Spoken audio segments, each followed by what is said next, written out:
चीते की चाल, बाज की नजर और बाजीराव की तलवार पर संदेह नहीं करते। ये लाइन तो आपने बहुत बार सुनी होगी, लेकिन क्या आपने कभी विचार किया कि जिस चीते की बात उस जमाने में पेशवा बाजीराव प्रथम ने की थी, वो चीता वास्तविकता में भारत में आज भी है। मात्र कुछ ही सेकंडों में 120 किलोमीटर प्रति घंटे की अधिकतम रफ्तार पकड़ सकता है। इसके बारे में ऐसा कहा जाता है कि अगर इसने एक बार अपने शिकार को देख लिया तो उसका बच पाना असंभव के बराबर है। लेकिन मैं ये बातें आप लोगों से क्यों कर रहा हूं? वर्षों बाद वह समय आया है जब सरकार और बहुत सारी पर्यावरण एजेंसीज के लंबे प्रयासों के बाद भारत में चीतों को एक बार फिर से बसाने का प्रयास जारी है। जी हाँ, आज की इस वीडियो में हम चर्चा करेंगे प्रोजेक्ट चीता के बारे में, जिसमें मैं आपको A to Z पूरी इंफॉर्मेशन इस टॉपिक से रिलेटेड दूंगा। सबसे पहले जानते हैं प्रोजेक्ट चीता आखिर है क्या। तो दोस्तों, बात है 2008-9 के समय की, जब भारत के प्रधानमंत्री डॉक्टर मनमोहन सिंह हुआ करते थे। उनके द्वारा भारत में चीतों को लाने के लिए एक प्रस्ताव तैयार किया गया था, जिसे प्रोजेक्ट चीता नाम दिया गया। इसके लिए वर्ष 2010 से लेकर 12 तक के बीच में बहुत सारे पर्यावरण विशेषज्ञों के द्वारा मध्य प्रदेश, छत्तीसगढ़, उत्तर प्रदेश, राजस्थान और गुजरात जैसे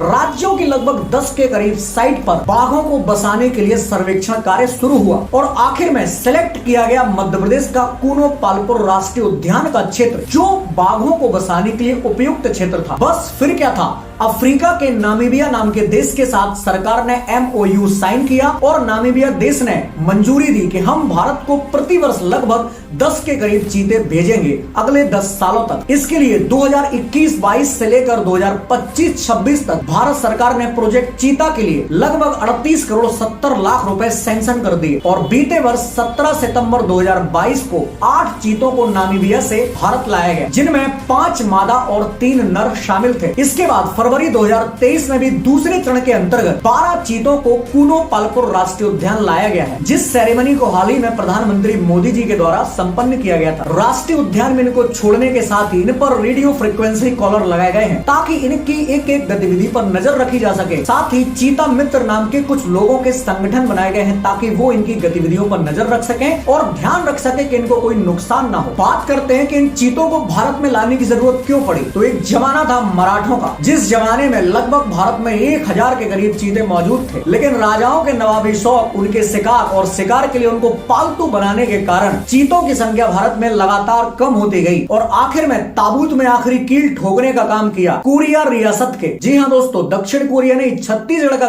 कोरिया रियासत के महाराजा रामानुज प्रताप सिंह देव के द्वारा 1947 में शिकार के दौरान भारत में बचे हुए आखिरी के 3 चीतों को भी मार दिया गया और आखिर में 1952 में भारत सरकार को चीते को विलुप्त जीव यानी कि एक्सटिंक्ट प्रजाति घोषित करना पड़ा। लेकिन 1975 में एक बार फिर से झारखंड क्षेत्र में एक चीते को देखने की बात कही गई। उसी के बाद से लगातार भारत सरकार प्रयास कर रही है कि भारत में चीतों को एक बार फिर से बसाया जाए और भारत में चीतों को देखने वाले लोगों की संख्या भी धीरे धीरे बढ़े। लेकिन अगर आपको लग रहा है कि ये बात सिर्फ भारत में चीतों को लाने तक सीमित है, तो आप बिल्कुल गलत हैं। मैं आपको बता दूं कि चीता इकोसिस्टम में सबसे महत्वपूर्ण जीव होता है। ये अम्ब्रेला प्रजाति का एक जीव है जो फूड चेन में सबसे टॉप पर होता है और जिसके कारण पूरी की पूरी फूड चेन जो है वो बैलेंस होती है, यानी कि उसी के माध्यम से इकोसिस्टम भी मैनेज होता है। लेकिन जब से भारत में चीते विलुप्त हुए हैं, तब से लेकर अब तक भारत में फूड चेन एकदम गड़बड़ है। उसी चीज को सुधारने के लिए भारत में चीतों को दूसरे देशों से लाया जा रहा है। अब सवाल उठता है कि अफ्रीका से ही चीतों को क्यों लाया जा रहा है। इसके पीछे भी कुछ कारण है। तो दोस्तों, आपको बता दें कि दुनिया में आज के समय सिर्फ 2 प्रजाति के चीते पाए जाते हैं, जिनमें पहली प्रजाति है अफ्रीकी चीता